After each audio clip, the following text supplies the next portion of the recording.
Why does he blow hot and cold? Part 1. I don't get it. 1 minute he is all smiles and cuddles, and the next he acts like he doesn't know me. I don't know what is going on. Earlier in the week, he wanted to hang out with me, and now, when I call to make arrangements, he doesn't seem bothered. He was in a foul mood, and then suddenly, he was being really nice to me, and I have no idea why. Familiar sentiments? Most likely, they are when you are dealing with our kind.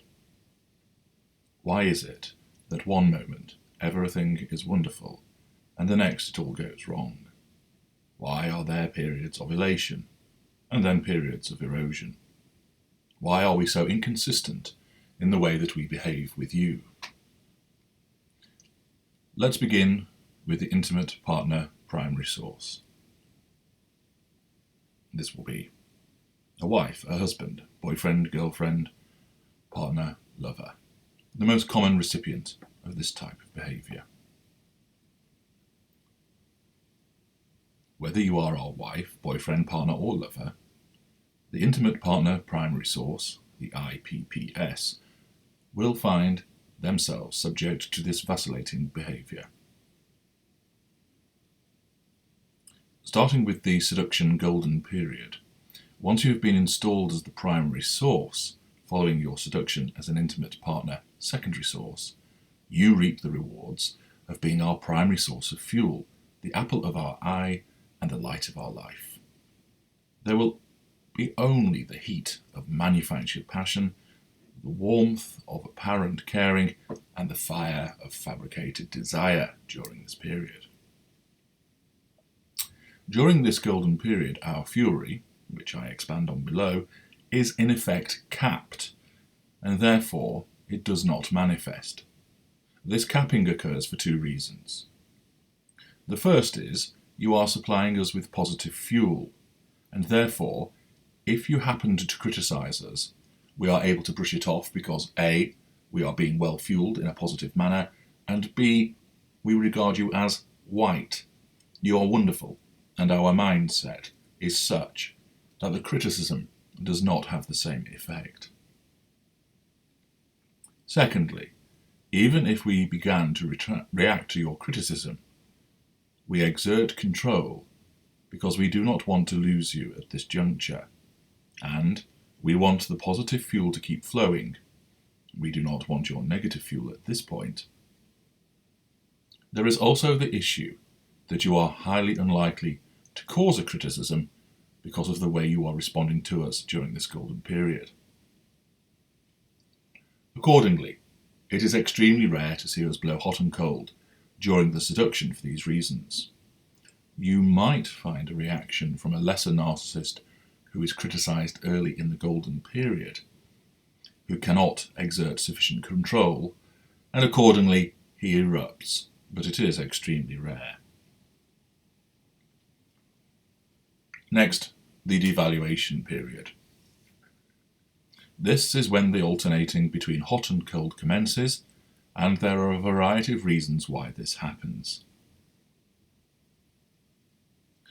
The first occurs in the instant, and is a consequence of the ignition of fury. If you say, or more likely do something which is perceived by us as a criticism, it wounds us.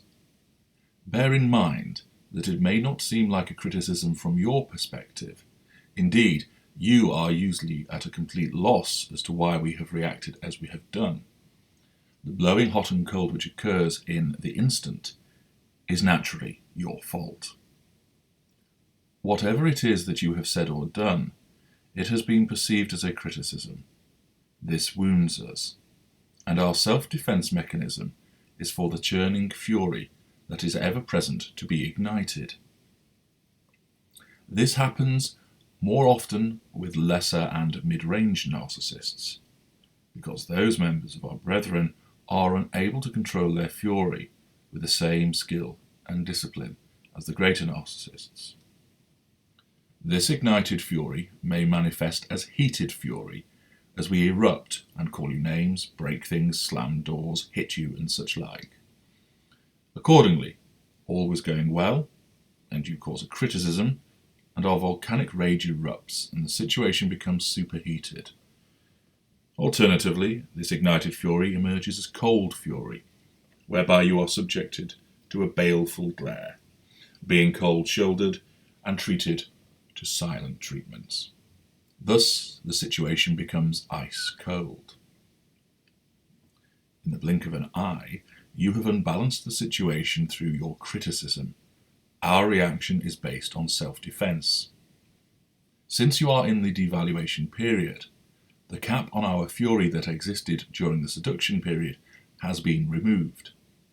Accordingly, it is only a matter of time before you do or say something which ignites our fury, and boom, we react.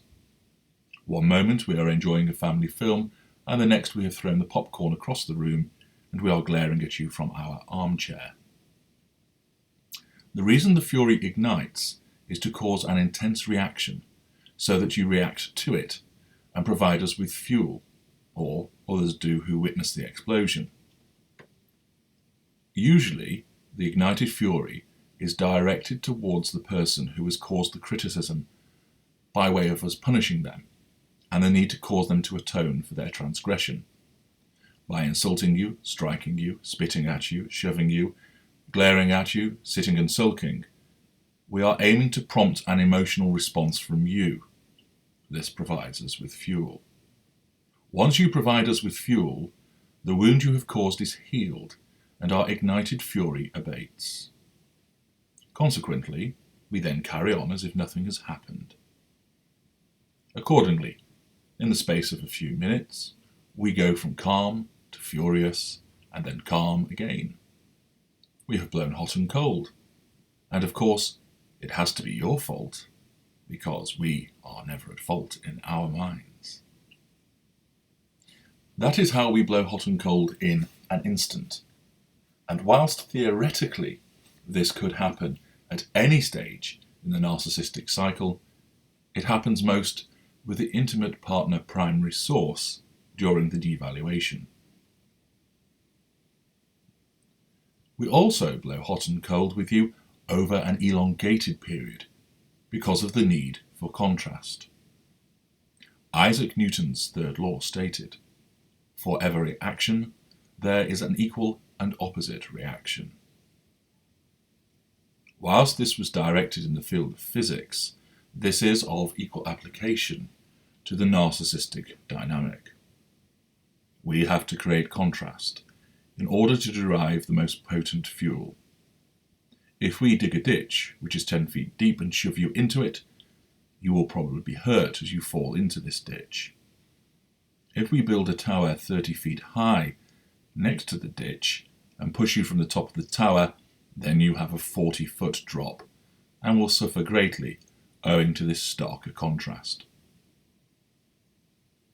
When we are seducing you, we are devaluing someone else. When we are devaluing you, we are seducing somebody else. When we allow you a respite period during the devaluation, it is because we have turned against somebody else, and thus we see you as white once again. When we start devaluing you again, it is because we are savouring the resumption of seduction of another person, or perhaps starting a seduction anew with a completely new appliance. It is all about creating that contrast.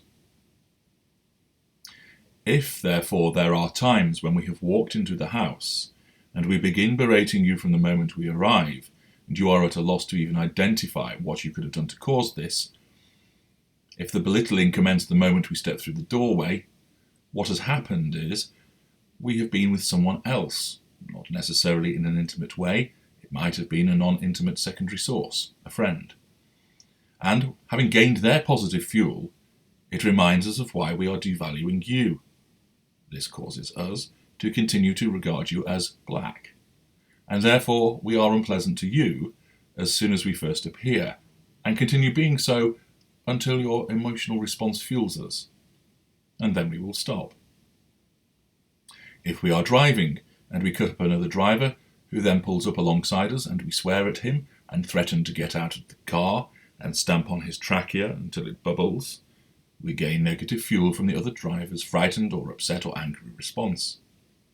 We can then turn to you, even if you are in the devaluation period, and smile and kiss you on the cheek to enjoy your contrasting positive response to the negative one which has just been obtained.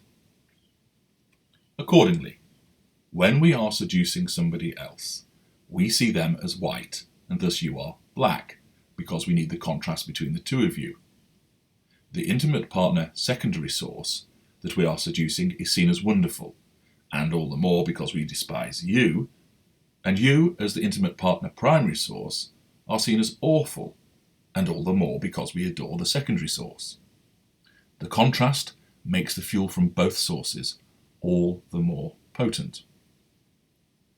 If we decide to give you a respite period, it may be because a non-intimate secondary source has been disloyal and we have devalued them, so we see your dogged loyalty as a good thing for a short time.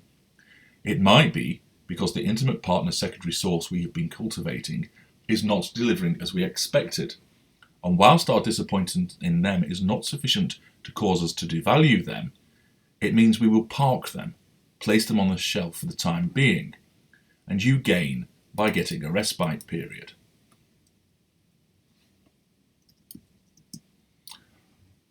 All of the various appliances that we are connected to have an effect on one another, and most of all on the intimate partner primary source. Thus, during the devaluation period, you will find us behaving okay with you when we are neither especially pleasant or horrible, but then suddenly we shift to being unpleasant, and then a respite period comes out of nowhere. It will appear arbitrary and inconsistent to you, but from our perspective, there is a logic to it. The discard. What about the period post-discard when you were once the intimate partner primary source and you have been demoted from that heading position? We once adored you, and now we do not even acknowledge you. This is because we are obsessed with the new primary source, and we have no interest in you anymore. This is why, if you stay out of our spheres of influence, and the Hoover execution criteria is not met, you will hear nothing from us in the immediate aftermath of a discard. Then, some time later, we appear with smiles and compliments as we apply a benign follow-up Hoover. Our approach to you has altered again, yet you have done nothing.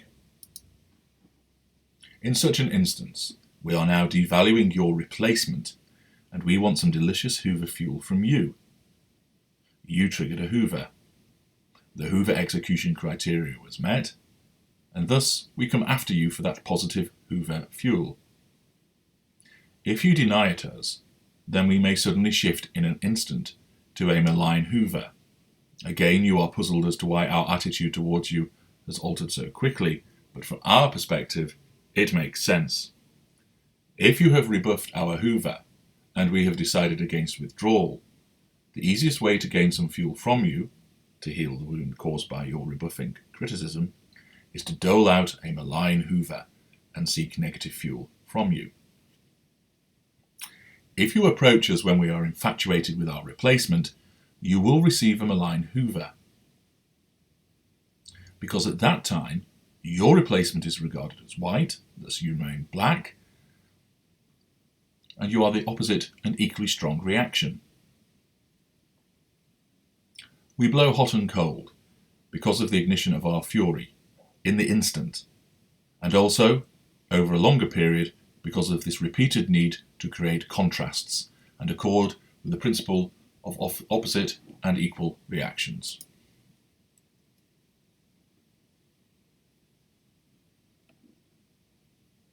This is why we engage in black and white thinking.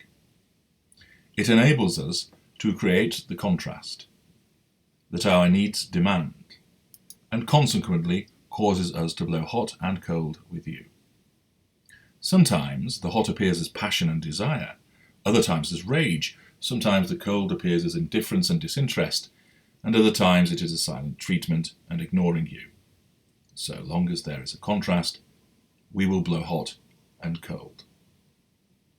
The effects of blowing hot and cold are as follows. First and foremost, the gathering of fuel.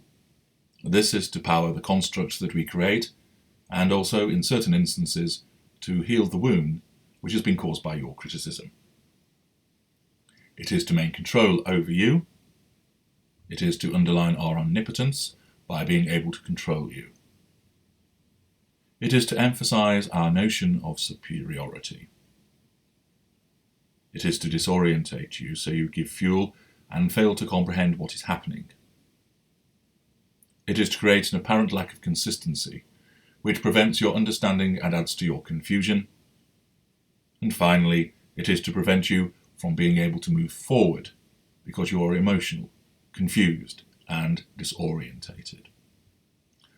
All of the above fits together so that there will be wheels within wheels as we blow hot and cold with you. Part 2 will examine why we blow hot and cold with the intimate partner secondary source, the dirty secret intimate partner secondary source, and the non-intimate secondary source, which includes the familial narcissistic dynamic.